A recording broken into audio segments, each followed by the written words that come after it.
So we haven't gotten our hands on any of the MacBook Pros yet, but the reviews are in, and Rene Ritchie is here to let us know what he thinks. Welcome, Rene. I feel bad now, Megan, because I was going to just hold all of them, like just all And you got 15, 13. I can't even get them in the frame. Oh, man, you're so spoiled. You can't even fit them in the frame. That's how many you have. First Mac problem. Yeah, Yes. I know. First Mac problem. Exactly. Okay, so you got the one without the touch bar, and then you got the two with the touch bar. And you write that this much anticipated update has met with some people saying, finally, and other people are exasperated. Seriously? Which are you, Rene? Finally or seriously? So, I mean, as you guys know, I'm Apple's target market. I mean, I'm a professional, but I'm not a high-end professional. I'm not doing 8K video or running 8 different virtual machines. I'm doing a lot of writing and a little bit of video editing, a lot of Photoshop work. So I'm pretty much the sweet spot for what Apple is defining as their mainstream prosumer customer these days. Okay, so you're describing a little bit about the kind of person that needs this laptop. Who else besides you needs it? Well, I think covet is the right word because, most computers are powerful enough. You buy one and you could use it for years if you're surfing the web or using email. So it's really, they're trying to introduce new features now because the laptop market, it's not getting any bigger. I don't think that's a surprise for anybody. So some companies like Microsoft and their partners are going all in on touch screens. Google is going all in on this web-based operating system. And Apple is doing the touch bar and Touch ID, which is like literally an iPad, an embedded version of iOS sitting on top of your keyboard that handles security and multi-touch input. And the jury is out. I mean, I like that they're experimenting. It's the same thing I've always said about Samsung. If people don't throw things against the wall, none of us move forward. But when you have new technologies like the touch bar, it's similar to 3D touch in that you don't need it. So are you going to go out of your way to use it? And if you don't go out of your way to use it, is it really going to catch on? So what did you find yourself using the touch bar for?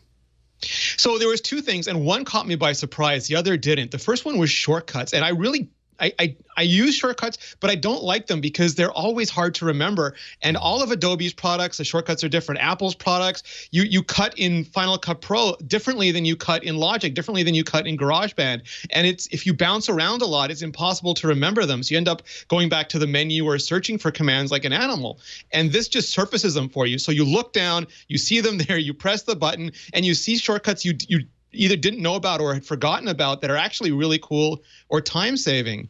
And the surprise to me was the predictive text. I thought I would never use it because I typed fast enough that I figured I'd just blow through it and never look at it. But it turns out English is not a really good language. It's full of different sources and it's spelled the same things incredibly differently. So I can type a few letters and then look down and see the word I want and wonder for a second why it's spelled that way, but then just tap it and move on. And that saves me looking it up in Google or trying to spell check it later or use the Mac OS dictionary. What about the whole aspect of, this screen is down and we're so used to, at least at this point, I've trained myself to look up when I'm using my keyboard, when I'm typing, all this kind of stuff. Now you're forced to look down for a certain, at least, level of context. How did that pan out for you? Yeah, I mean, it's at first it was terrible because our brains are not good at context switching. And it's the same reason I don't like having to leave the keyboard and reach up and hit an iPad Pro screen because I'm busy typing down here. Don't make me go up and start touching there. But what I realized is that I was using it when I would take a break anyway. It's when I was breaking to try to find a command or find a shortcut. And I would be switching to the mouse or the trackpad, or when I'd be going to Google to look up a word or dictionary to look up a word. That's the time when my workflow was already interrupted. And I'm hoping this lets me get back to it faster. So it doesn't really create new breaks, but it sort of tries to ease the pain of the breaks that are already existing. So you spent 2 weeks with these devices. Did you find yourself touching the screen a lot? And if so, how long did it take to stop doing it? It's not doing anything. I don't touch the screen. Even on the iPad Pro, when I'm using the keyboard, I don't find myself touching the screen until I get that exasperated moment. Oh, I have to reach up and touch the screen. And this is the same. I only get fooled on kiosks. If someone has like an iMac kiosk with big touchy buttons, I will touch that button because it looks like I'm supposed to, and then it's a lie and I get all upset and frustrated. But but on a computer, I'm just not habituated to doing it. So it hasn't been a problem. But using the touch bar was interesting because at one point I had my fingers on the keys, my other hand on the touch bar. Then I had my hand on this giant new trackpad and the other one on the touch bar. And I can't say it was like DJing, but it was a very interesting feeling. Although you can DJ as evidence from the keynote or the Kareem from Algorithm. He was awesome. That's right. So Phil Schiller spoke to Back Channel and said the reason a touchscreen doesn't exist on the MacBook is that it would cut a line between their laptops and their desktops. And a touchscreen on a desktop is, quote, absurd. After your time with the touch panel, would you agree? Do you think this is good middle ground?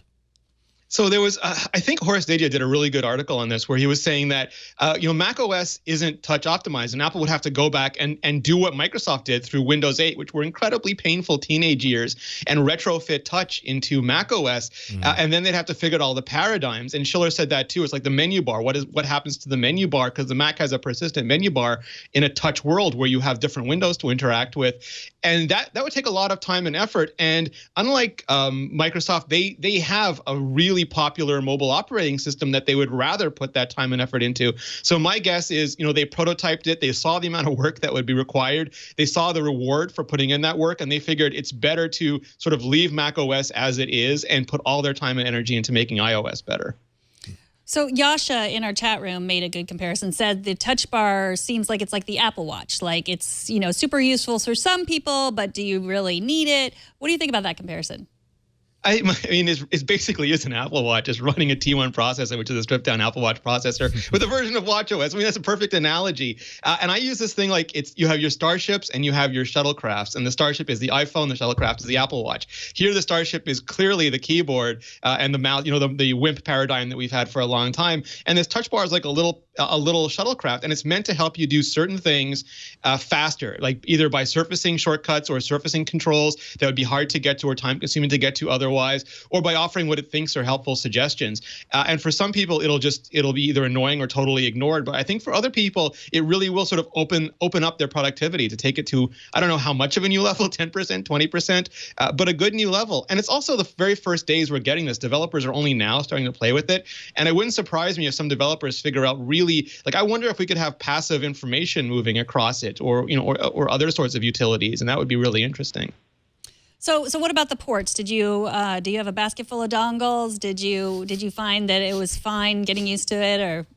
I'm like Karsten, who produces MacBreak Weekly, in that I've had to live with dongles for so long because those ports have never been stable. I had DVI ports and they took those away, and I had FireWire ports and they took those away. And MagSafe 1, I had to get an adapter from like a MagSafe 2 adapter to MagSafe 1. So it's a constant thing for me. But eventually those dongles go away. Right now I'm not really using any dongles anymore. But now I get the high-speed ports, and it would be really hard to go and retrofit a faster port in there once I stopped needing the dongle anymore. So it's super painful, especially the SD card reader. If there was one thing I wished Apple would have kept, would have been the SD card reader, because there just isn't a good solution for that now.